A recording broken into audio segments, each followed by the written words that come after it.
சமீபத்திய தேசிய சுகாதார தரவுகளின்படி குளிர்கால காய்ச்சலால் மருத்துவமனையில் அனுமதிக்கப்படுபவர்களினுடைய எண்ணிக்கை 50% அதிகரித்திருக்கு. கடந்த 2 வாரங்களில் 431 வழக்குகள் பதிவாகி இருப்பதாக ஆஸ்திரேலிய சுவாச கண்காணிப்பு சுட்டிக்காட்டியிருக்கிறது. ஜனவரி முதல் ஏப்ரல் வரை இன்ஃப்ளூவன்சாவால் 180 பேர் இறந்திருக்கின்றனர். இது கடந்த ஆண்டை விட 73% அதிகம்னு சொல்லப்பட்டிருக்கு.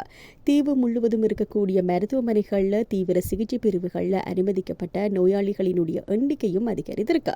அதே நேரத்தில் சில மருத்துவமனைகளில் தேர்ந்தெடுக்கப்பட்ட அறுவை சிகிச்சைகள் 48 மணி நேரம் வரை நிறுத்தி வைக்கப்பட்டிருக்கின்றன.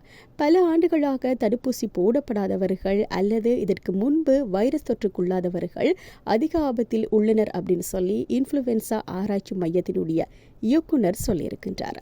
2025 ஆண்டில் இதுவரை 5 முதல் 9 வயதிற்குட்பட்ட குழந்தைகளில் பெரும்பாலான இன்ஃப்ளூவன்சா வழக்குகள் பதிவாகி இருக்கின்றன. குறிப்பாக வடக்கு பகுதியில் அதிக எண்ணிக்கையிலான வழக்குகள் பதிவாகி இருக்கின்றன.